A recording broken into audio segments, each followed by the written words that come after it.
Bismillahirrahmanirrahim. Assalamualaikum warahmatullahi wabarakatuh. Alhamdulillah wassalatu wassalamu ala rasulillah ya maba'at rabbi syrah li sadri wa yassir li amri wahlul 'uqdatam min lisani yafqahu qawli. Allahumma 'allimna ma yanfa'una wanfa'na bima 'allamtana. Allahumma hdina wahdi bina waj'alna sababan wa sabilan liman ihtada.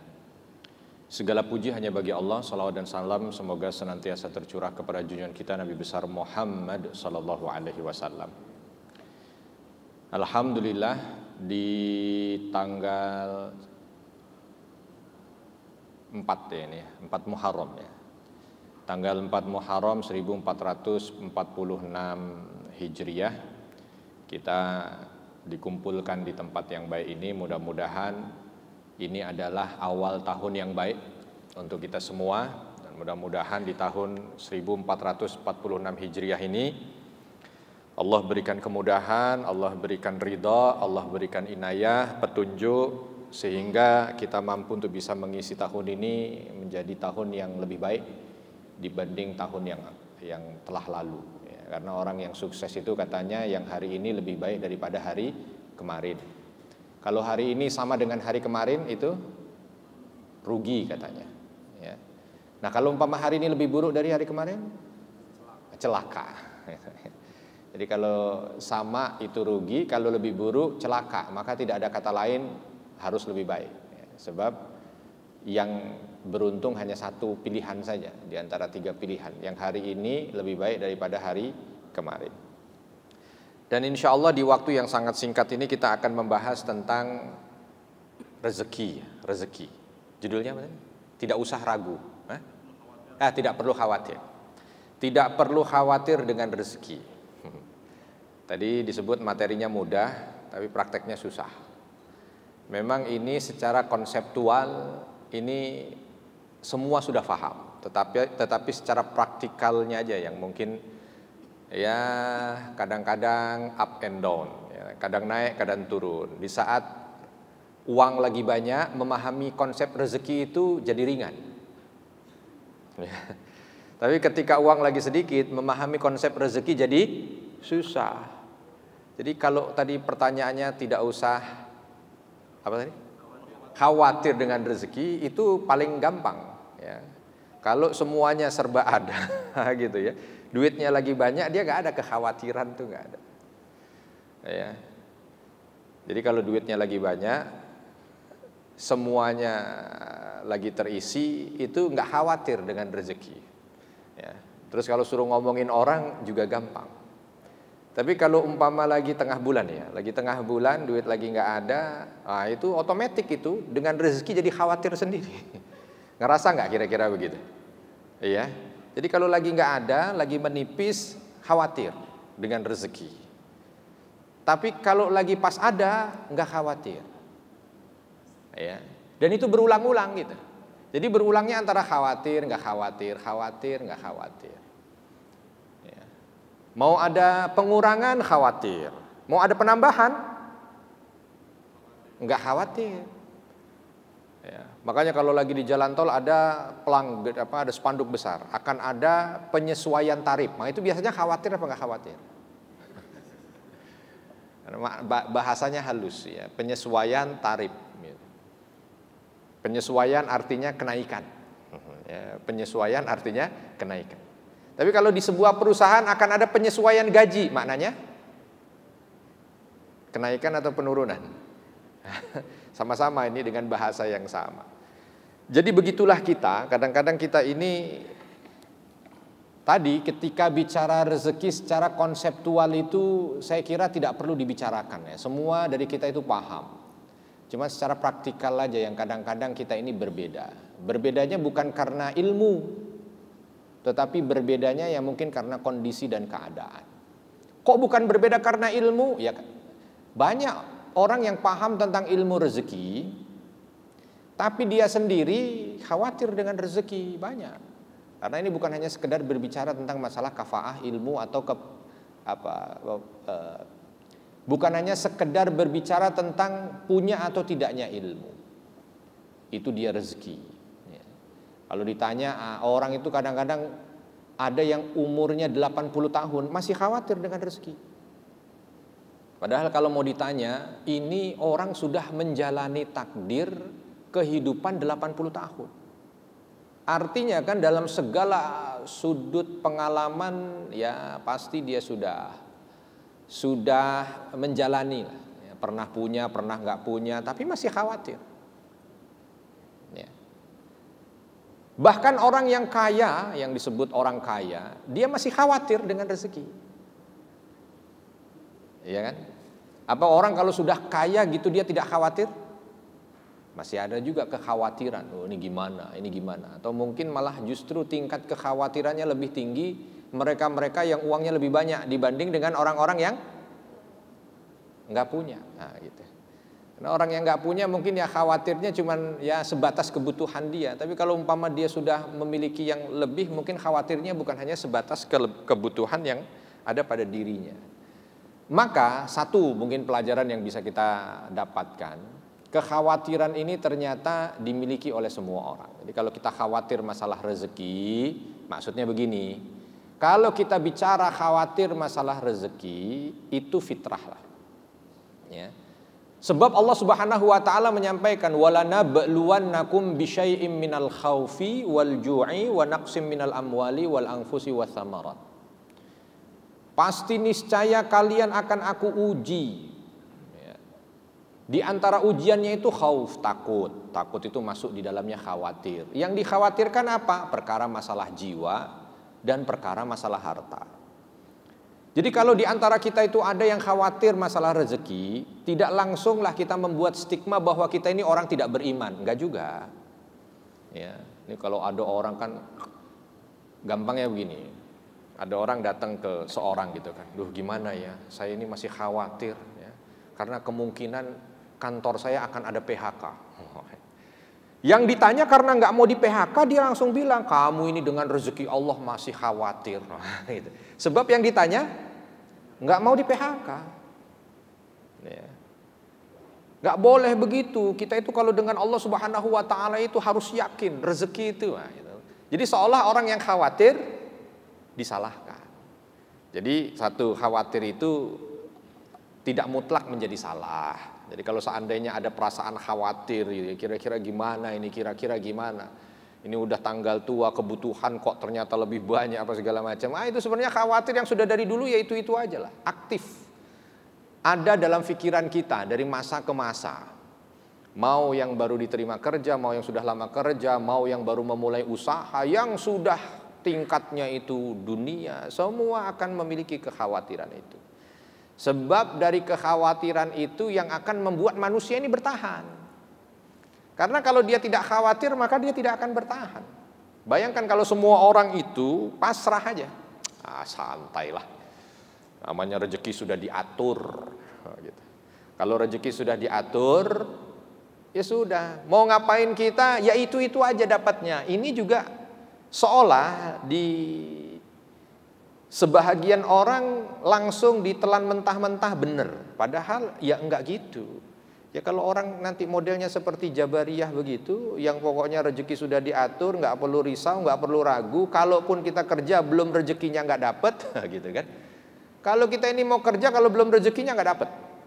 Tapi kalau kita ini sudah rezekinya, nggak kerja pun dapat. Nah ini kan jadi salah, nggak begitu.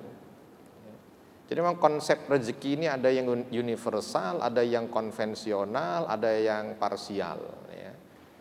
Nah semuanya ini bahagian daripada pembelajaran. Oleh sebab itu kalau kita bicara di dalam Al-Quran, itu seolah berbicara masalah rezeki ada yang membuat kita ini tertantang. Zuyyina linnasi hubbus syahawati. Akan dibuat manusia itu syahwatnya senang. Senang dengan apa? Rezeki. Sehingga orang itu kalau senang dengan rezeki, namanya sesuatu kalau dia senang, maka kalau kehilangan takut. Ya. Tapi ada nanti kalanya ketika Allah Subhanahu Wa Taala menyampaikan wama min dabbatin fil ardi illa 'alallahi rizquha. Tidaklah ada satu hewan melata pun di atas muka bumi kecuali rizkinya sudah Allah tetapkan. Nah, gitu. Seolah itu membuat kita itu tenang. Ya, meminta kita untuk tenang terhadap apa yang ada pada ketentuan Allah berkaitan dengan rizki. Tapi ada yang di tengah-tengah itu, yang satu itu menakut-nakuti, yang satu itu membuat kita tenang, yang satu membuat kita harus berpikir. Contoh misalkan hadis Nabi ketika bicara tentang rizki, lau tawakkaltum 'alallahi haqqa tawakkulih la razaqakum kama turzaqut tayr takhdu himasa wa taruhu bitana. Kalau kamu itu betul-betul tawakal kepada Allah, dengan betul-betul tawakal, maka kamu itu akan diberikan rizki oleh Allah Subhanahu wa taala seperti Allah memberikan rizki pada burung. Tapi nggak sampai di situ kalimatnya. Berangkat pagi hari lapar, pulang kenyang. Yang luar biasanya nih, dalam logika yang disampaikan oleh Nabi ada aktivitas itu, berangkat pulang. Walaupun kondisinya disebutkan berangkat dalam kondisi lapar, pulang dalam kondisi. Makanya kajian tentang rizki ini memang Masya Allah ya. Sengaja saya bikin agak sedikit sulit karena tadi mukaddimahnya katanya dibilang mudah. Kita bicara rizki ini gampang nih, bicara rizki ini sesuatu yang mudah tapi prakteknya yang susah. Enggak juga, tergantung ya. Kalau kita mau naik levelnya, kita upkan sedikit gitu kan, berbicara tentang masalah rizki ini luar biasa ya, ilmu yang tak bertepi, berbicara tentang hal yang ini merupakan ketetapan Allah. Nanti kalau mau dinaikkan lagi, ternyata ini ada hal yang berkaitan dengan masalah keimanan. Ya kalau mau direndahkan ya tadi tergantung, ini mau masalahnya kapan. Kalau mau bicara tentang hakikat rezeki di akhir bulan ya bicaranya tentang syukur. Hakikat rezeki di tengah bulan bicaranya tentang sabar. Nah gitu aja kan ya, muter-muternya di sana. Nah problemnya kadang-kadang kita itu terjebak pada pemikiran, definisi tentang rezeki itu dulu. Nah itu yang kadang-kadang membuat kita juga akhirnya merasa ini sebuah menjadi sebuah beban gitu. Nah kalau ditanya kira-kira rizki itu emang apa sih makna rizki? Tentu rizki ini serapan dari bahasa Arab ya, rizkun. Bahasa di tempat kita jadi rezeki. Nah, gitu. Tapi kalau ditanya makna rizki apa? Apa makna rezeki? Ya. Alhamdulillah rezeki. Nah, kan gitu kadang-kadang kita. Nah sekarang pertanyaannya, makna rezeki ini apa? Nanti ketika kita menyampaikan terhadap apa yang disampaikan oleh Allah Subhanahu wa taala, wa ma min dabbatin fil ardi illa 'alallahi rizquha. Tidak ada hewan melata di atas muka bumi ini kecuali Allah yang memberikan rizki. Nah, sekarang masalahnya rizki dulu kita definisikan. Sebab kita akan membicarakan tentang sesuatu harus paham dulu definisi yang akan kita bicarakan. Kalau tadi judul kita apa judul kita ini? Apa Mas Agus judulnya? Nah, tak perlu khawatir soal rezeki, ya kan? Lah kalau misalkan makna rezeki yang kita ambil ini adalah gaji, maka nggak pas dikasih kalimat rezeki. Harusnya diganti, tak perlu khawatir soal gaji, gitu, ya kan? Kalau misalkan rezeki yang ada di otak kita ini uang, ya berarti langsung saja tak perlu khawatir soal uang. Nah masalahnya sekarang kita judulnya tak perlu khawatir soal rezeki. Nah sekarang yang kita maknai rezeki itu apa? Saya nggak tahu kalau di dalam KBBI itu apa KBBI? Kamus Besar Bahasa Istri. Ya, terus tergantung nanti bagaimana para istri untuk bisa. Kamus Besar Bahasa Indonesia apa tuh makna rezeki? Ya. Tetapi kalau di dalam bahasa Arab makna rizki atau kita sempitkan spesifikkan ya, atau kita sempitkan dalam istilah syar'i gitu ya. Makna rizki itu kurang lebih secara umumnya adalah ma nalahul abd minallahi ta'ala. Apa-apa yang diterima oleh seorang hamba dari Allah Subhanahu wa taala. Itu rizki. Nah, yang diterima dari Allah apa? Banyak. Yang kita terima itu banyak. Ya kalau umpama kita mengkerucutkan hanya sekedar uang misalkan, itu hanya satu di antara bahagian yang ada. Ya. Yang lain, ya seluruh yang ada pada kita ini kan rizki. Rambut bisa tumbuh rizki, kita bisa nafas rizki, hidung kita lubangnya di bawah rizki, ya mata kita bisa berkedip rizki. Kita bisa pengajian, rizki. Kenapa? Karena tidak semua orang Allah berikan kesempatan untuk beramal soleh, rizki. Ya. Bahkan kadang-kadang ada orang yang menyampaikan kalau dia ngomongnya begini, ini belum rezeki, padahal itu rezeki. Ya, ini belum rezeki nih, padahal itu rezeki, bisa jadi.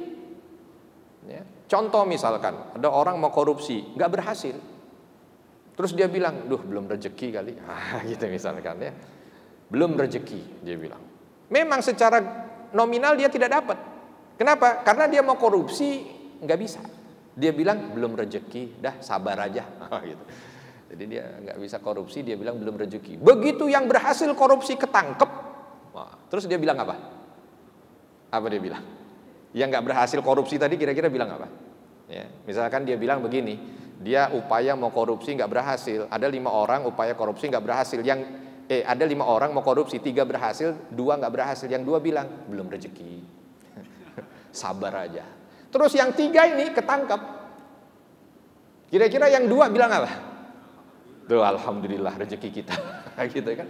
Jadi nisbi sekali kita bicara rezeki itu. Ya kan? Ada para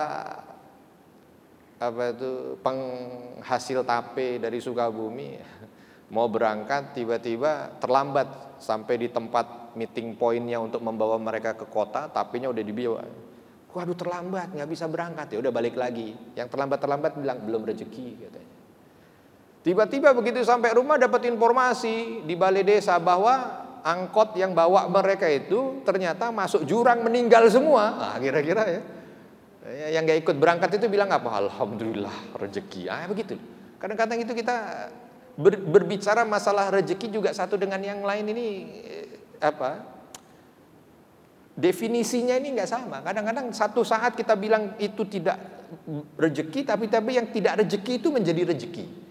Gitu. Ya. Ini sengaja diobrak-abrik dulu pemikiran kita supaya kita ini nanti jadi gampang untuk bisa memahaminya. Ya. Ada orang yang ketika bicara masalah dunia dia tidak dapat, dia bilang belum rezeki, tapi ternyata dalam beberapa kesempatan yang tidak terlalu jauh dia bilang alhamdulillah, itu kan berarti rezeki. Nah itulah dia yang disebut dengan rezeki. Jadi rezeki itu nanti kan kalau secara konseptualnya itu yang gampang itu kan kita selalu dicekoki bahwa rezeki dari Allah, betul? Itu adalah akidah. Lalu sudah ditulis takdirnya itu sekian puluh ribu tahun, ya, bahkan ditetapkan di dalam rahim. Tetapi ingat semua yang ada di sini ini bukan membuat kita menjadi orang yang pasrah, bukan membuat kita menjadi orang yang diam saja, pasif, bukan. Karena ketika berbicara tentang rizki itu kesimpulan dari semua ayat dan hadis yang ada adalah berbicara tentang kelangsungan hidup manusia. Maka tidak boleh kita hanya sekedar pasif, walaupun juga tidak boleh kita merasa bahwa semuanya ditentukan oleh kita, tidak ada campur tangan Allah. Ini pun salah. Maka kita harus berada yang ada di tengah-tengah. Pertama yang harus kita pahami tentang definisi rezeki dulu. Apa itu rezeki? Ya. Yang kadang-kadang ada orang menurut dia rezeki, menurut orang lain bukan rezeki. Ada juga. Ya, ada orang yang merasa ini rezeki. Tapi ada orang yang merasa mungkin, itu kalau saya dapat saya malah justru bencana. Ada juga yang begitu. Tapi ada orang yang mengatakan ini rezeki. Ya. Kalau secara umum adalah semua apa yang Allah berikan kepada seorang hamba itu rezeki, berarti kita itu sakit dari Allah. Ya sakit, rezeki. Sehat, rezeki, gitu. Ya kan? Untung rezeki, bangkrut rezeki. Makanya ada orang yang lebih meluaskan kalimat rezeki, kalimatnya ya rezekinya lagi bangkrut. Nah itu bagus tuh udah kalian. Sabar ya Pak, sakit ya nggak apa-apalah, rezekinya lagi sakit. Nah itu keren.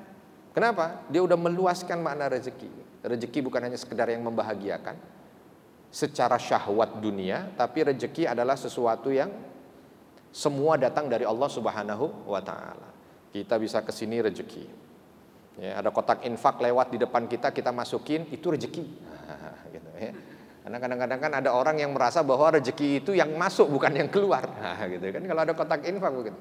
Makanya mau rezekinya banyak apa dikit? Mau rezekinya banyak apa dikit? Gampang nih, bentar lagi kotak infak lewat. Ya. Kalau mau rezekinya banyak, masukin aja yang banyak. Sebab apa? Itu kan rezeki.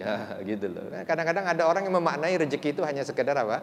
Yang dia dapat. Tapi yang keluar jadi tidak menjadi bahagian rezeki. Karena belum tentu yang keluar itu tidak rezeki. Gampang logikanya. Orang kalau buang air besar ataupun buang air kecil, itu rezeki tidak?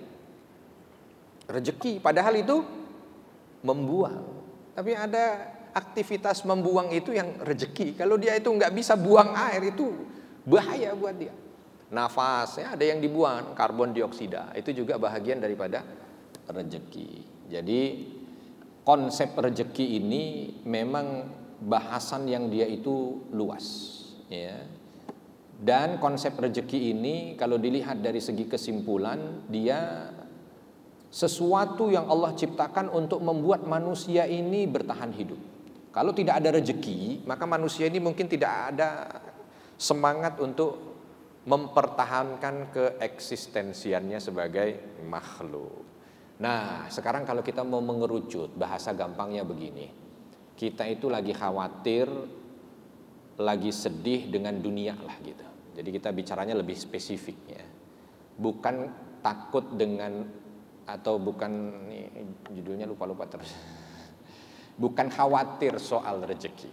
Kita ini khawatirnya soal dunia ini, ya. Aduh, anak udah pada gede. Kalau pendapatan begini aja, ntar dia kuliah gimana? Pendapatan dari dulu stuck, bahkan cenderung akan ada penurunan. Sedangkan biaya anak sekolah ini naik. Ya, nilai pendidikan itu naik tiap tahun berapa persen tuh? Ada yang mengatakan 8%, ada yang mengatakan 10%. Ya, dan semuanya sebab berbayar. Jadi kan berarti memikirkan tentang dunia kan ini ya. Khawatir gimana ini. Apakah saya bisa mencukupi ataukah tidak gitu. Terus ada kegamangan, kegalauan kalau memang tidak mencukupi, kira-kira saya harus bagaimana ya? Kata orang saya harus move on, berarti saya harus pindah dari sini menuju ke tempat yang lain yang mungkin bisa mencukupi dan lain sebagainya. Banyak pemikiran-pemikiran. Tetapi yang jelas ketika Allah Subhanahu wa taala menyampaikan ayat tadi, wa ma min dabbatin illa 'alallahi rizquha, bahwa segala sesuatu itu yang ada di atas muka bumi, dabbah memang yang diambil perumpamaannya itu dabbah. Dabbah itu hewan berkaki 4. Semua hewan yang melata di atas muka bumi Allah sudah tetapkan rizkinya. Ada yang nyeletuk, Ustadz itu kan yang ditetapkan rezekinya hewan, kan bukan manusia. Ya kan? Kalimatnya bukan wama minal ins fil ardi illa 'alallahi. Tidaklah semua manusia yang ada di atas muka bumi itu pasti akan tapi ini yang dijamin rezekinya hewan, bukan manusia. Kalau dibuka tafsir-tafsir yang ada, ini penyebutan yang paling rendah untuk menyebutkan di atasnya yang mulia, yang lebih mulia. Contoh, ketika di Al-Quran nyebut begini, wala taqul lahuma jangan kamu ngomong di hadapan orang tuamu kalimat gitu. Ada kalimat nampar nggak di situ? Nggak ada. Jangan kalimat nampar. Yang nggak boleh kan terus ada yang menafsirkan kalau gitu mencaci maki boleh dong. Nggak boleh. Ini kalimat yang disebutkan yang paling bawah, hanya kalimat aja nggak boleh. Gampangnya secara logika, kalau aja nggak boleh, gimana yang mencaci maki? Pasti nggak boleh, walaupun nggak disebut ayatnya. Tapi ini nggak boleh. Sama ketika kita berbicara tentang rezeki, Allah menyampaikan kalimat dabbah yang dijamin oleh Allah Subhanahu wa taala itu adalah hewan melata, maka semua di atas hewan melata yang jauh lebih mulia, lebih Allah jamin. Dan manusia itu termasuk makhluk yang paling mulia. Fi ahsani taqwim, kan begitu. Diciptakan dalam kondisi yang paling takwim, paling sempurna lah, paling baik gitu. Artinya kalau yang begini dijaga, maka yang ini juga dijaga. Nah, tinggal kita mengambil rumus yang di sini. Kalau dimaksud itu hal-hal yang berkaitan dengan uang gitu ya, hal-hal yang berkaitan dengan dunia.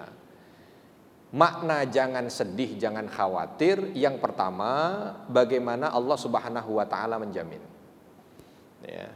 Kalau hewan saja dijamin, maka kita semua dijamin. Tapi yang dijamin kebutuhan dasar untuk hidup.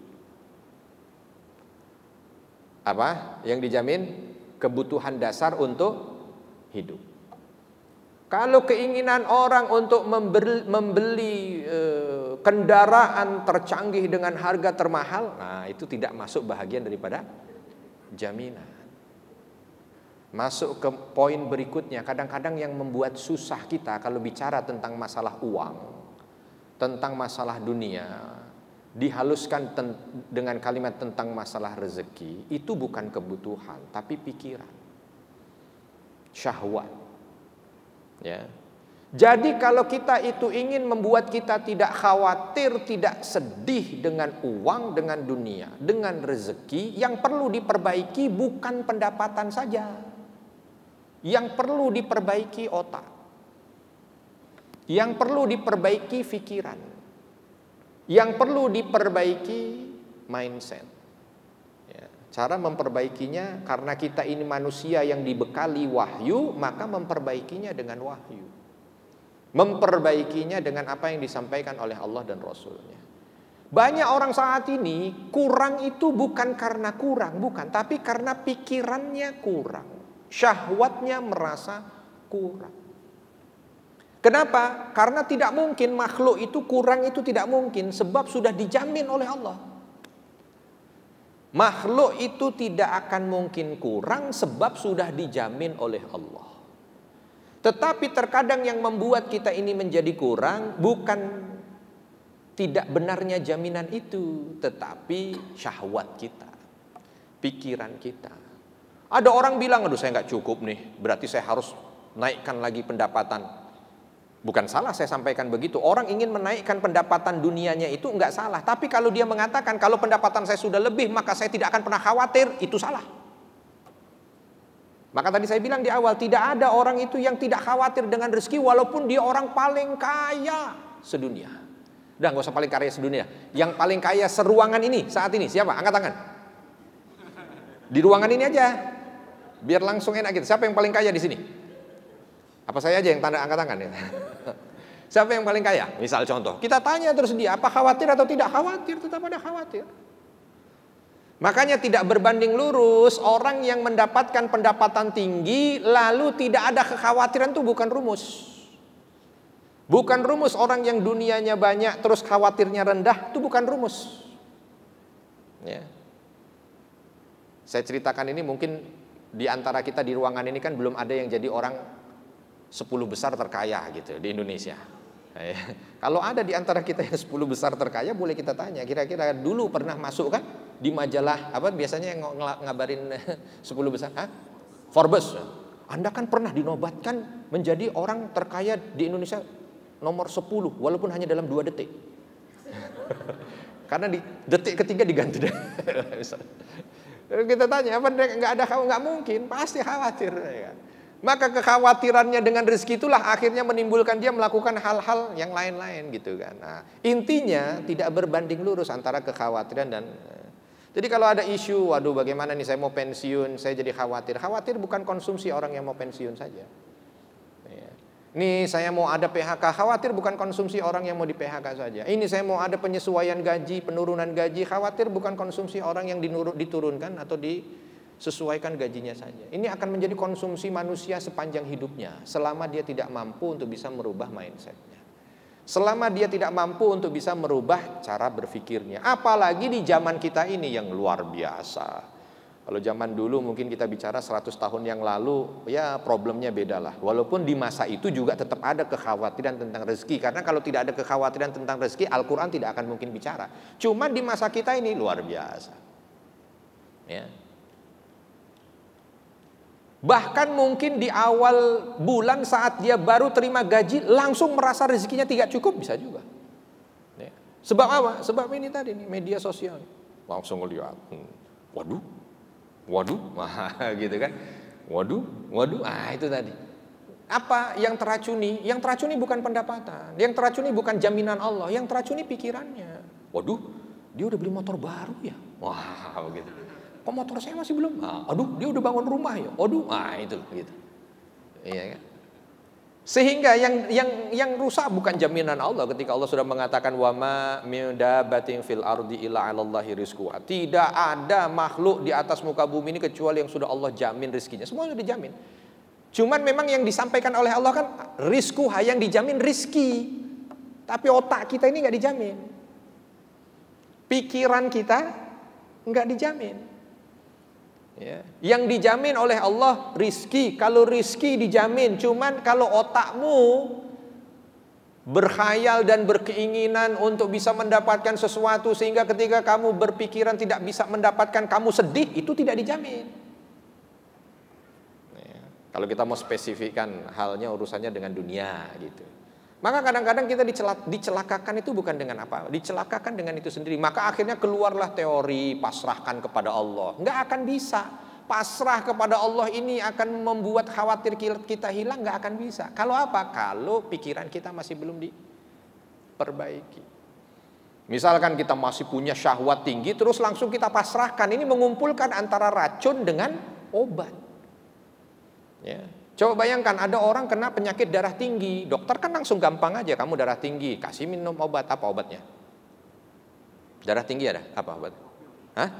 Siapa yang amlodipin? Yang darah tinggi sih. Ya kan? Dikasih sama dokter amlodipin. Amlodipin. Habis minum amlodipin, makan apa misalkan? Hah? Sebenarnya kalau makan tongseng kambing itu mungkin enggak, makanya kan ada orang katanya jangan salahkan kambingnya, ya kan? Kambing tidak membuat darah tinggi, salahkan yang makan. Udah tahu darah tinggi makan kambing, nggak akan begitu. Kambingnya nggak salah. Contoh misalkan dia mengkonsumsi hal-hal yang membuat darah tingginya naik. Nah terus permasalahannya sekarang di mana?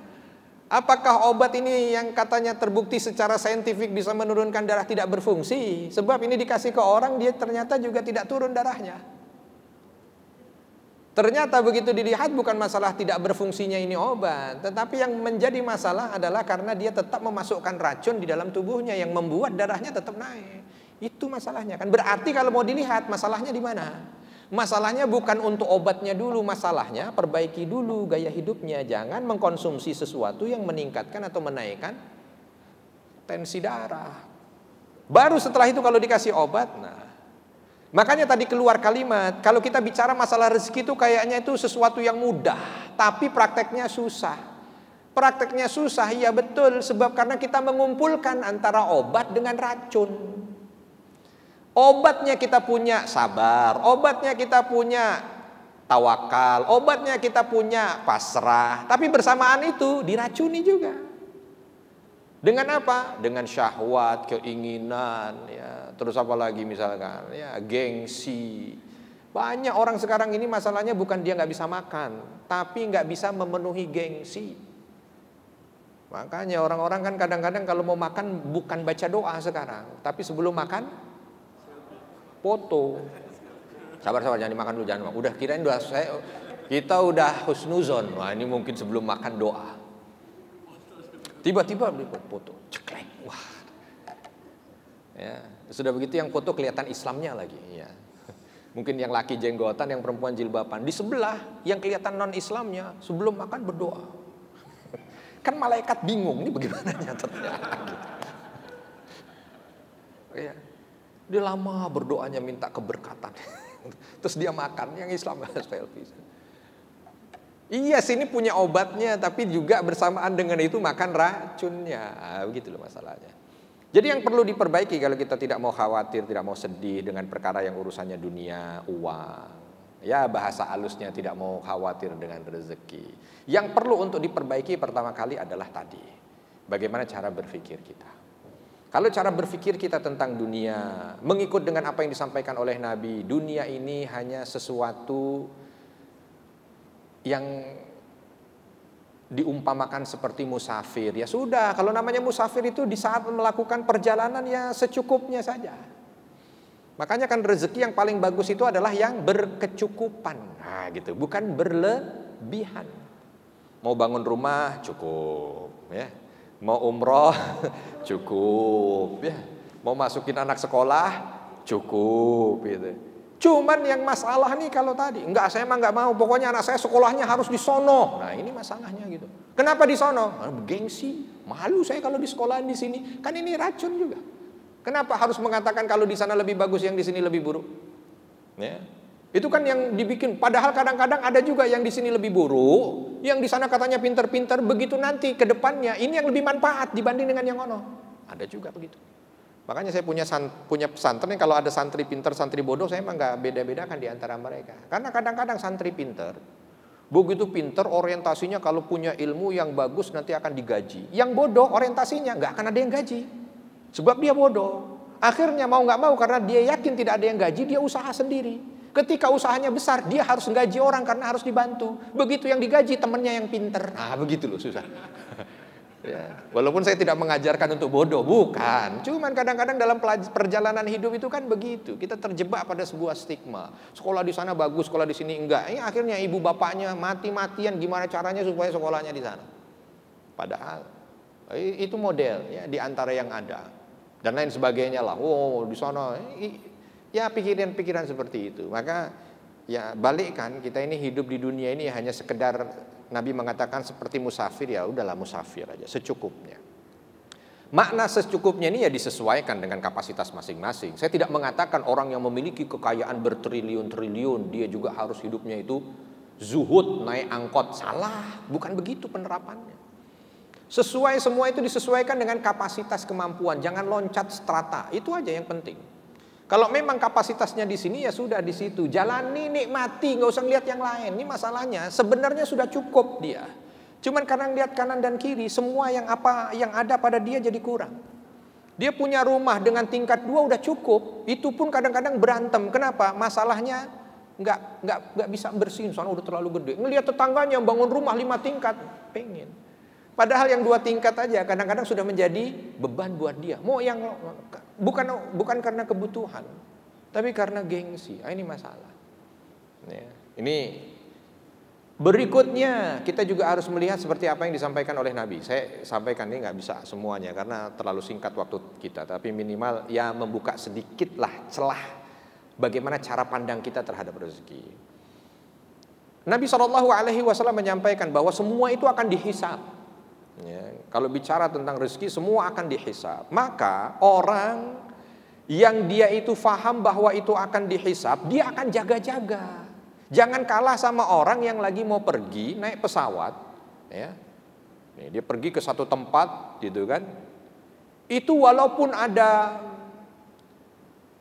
sesuatu yang murah, gitu kan? Tapi kalau bobotnya itu, misalkan contoh, ini ada barang bagus. Tapi bobotnya, harganya murah, bobotnya 200 kilo. Nggak dibeli mesti. Kenapa nggak dibeli? Kenapa? Karena kalau naik pesawat, begitu sampai di check-in bagasi, akan over, apa namanya itu bahasanya? Over bagasi, over. Sehingga dia paham yang dibeli, yang cukup-cukup, yang apa segala macam. Supaya apa? Nanti di yaumul hisabnya, di depan counter check-in itu, dia tidak perlu membayar lebih. Begitu. Ya kita juga begitu. Ya. Nah kita sekarang ini kan enggak gitu. Enggak bicara tentang hisab, sehingga semuanya itu tadi. Oh, ada yang ibu-ibu itu, yang di sini sih kayaknya enggak. Ya. Ada yang ibu-ibu itu hanya sekedar untuk koleksi sepatunya aja 2 lemari. Yang itu dipakai 2 tahun sekali, misalkan gitu kan. Cuma hanya dikhususkan ini akan bersamaan dengan ini akan bersamaan dengan ini. Silakan aja, nggak ada masalah kalau memang dia mau. Tapi masalahnya dia harus berpikir ini akan dihisab. Ya. Maka ketika manusia itu berpikir bahwa ini akan dihisab, yang ada di otaknya, waduh ini kalau nggak saya manfaatkan dengan sebaik mungkin, berat hisabnya ini daripada belinya. Belinya masa nggak berat, walau harganya 2,5 triliun, nggak berat buat saya. Yang berat hisabnya, mikir. Ya, sehingga bagaimana caranya supaya ini tidak mempengaruhi hisab. Kenapa? Hidup kita itu nggak cuma di dunia. Ada kadang orang itu yang mempersulit hidupnya, gitu ya. Minta sama Allah, ya Allah berikan ini ya Allah. Allah udah nggak kasih. Supaya apa? Hisabmu ringan. Gitu. Ya. Supaya hisabmu ringan. Cuman kadang-kadang dia nggak paham. Ya. Jadi kalau kita memahami bahwa apa yang kita miliki ini akan dihisab, ada kalanya tuh kita di saat mendapatkan sesuatu yang jauh di bawah orang-orang senyum. lewat di sebelah kita Mercedes S-Class terbaru. Kita naik motor kecipratan, kita sambil alhamdulillah, hisabku tidak seberat hisabmu. Wah, begitu loh. Itu loh, bikin stiker tuh tempel di belakang mobil butut gitu. Alhamdulillah hisabku tidak seberat hisabmu gitu loh. Jadi itu bisa mengerem keinginan kita. Semua itu dilihatnya serba alhamdulillah. Alhamdulillah hisabku tidak seberat hisab. Ini ada orang yang cuman gara-gara satu jabatan sikut-sikutan sampai fitnah sana fitnah sini segala macam. Orang naik jabatan, dia nggak naik jabatan, dia iri. Udah dunianya dia yang susah, akhiratnya dia yang susah. Kalau udah santai aja, alhamdulillah hisabku tidak seberat hisabmu. Sudah santai, urusannya nggak ada ribet. Cuman kadang-kadang kan tidak. Itulah dia kurang lebih. Wallahu a'lam. Kalau ada kesalahan saya mohon maaf, dan kepada Allah mohon maaf. Ada yang mau tanya? Nggak ada. Baik, selesai.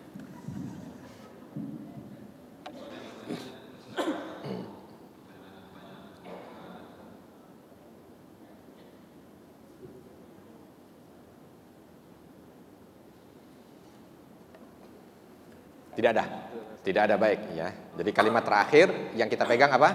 Hisabmu tidak seberat hisabku. Itu ya. Jadi insya Allah semuanya aman. Kita tutup dengan doa. Bismillah. Mudah-mudahan apa yang kita pelajari ini bermanfaat, dan mudah-mudahan yang kita dapatkan ini mampu untuk bisa membuat kita menjadi hamba Allah yang memahami tentang makna kehidupan dan membuat kita menjadi lebih dekat dengan Allah Subhanahu wa taala. Alhamdulillahirabbil alamin hamdan syakirin hamdan na'imin hamdan yuwafi ni'amahu wa yukafi'u mazidah. Rabbana lakal hamdu kama yanbaghi li jalali wajhikal karim wa 'azimi sultanik. Allahumma ighfir lil mu'minina wal mu'minat wal muslimina wal muslimat al ahya'i minhum wal amwat innaka sami'un qaribun mujibud da'awat ya qadiyal hajat. Rabbana dhalamna anfusana wa illam taghfir lana wa tarhamna lanakunanna minal khasirin. Allahumma inna nas'alukal huda wat tuqa wal afafa wal ghina. Allahumma a'inna ala zikrika wa syukrika wa husni ibadatik. Allahumma inna nas'aluka husnal khatimah. Allahumma inna nas'aluka husnal khatimah. Allahumma inna nas'aluka husnal khatimah. Rabbana ighfir lana wa liwalidina warhamhum kama rabbawna shighara. Rabbana atina fid dunya hasanah wa fil akhirati hasanah wa qina adzabannar. Wa sallallahu wasallam ala nabiyyina Muhammad walhamdulillahi rabbil alamin. Assalamualaikum warahmatullahi wabarakatuh.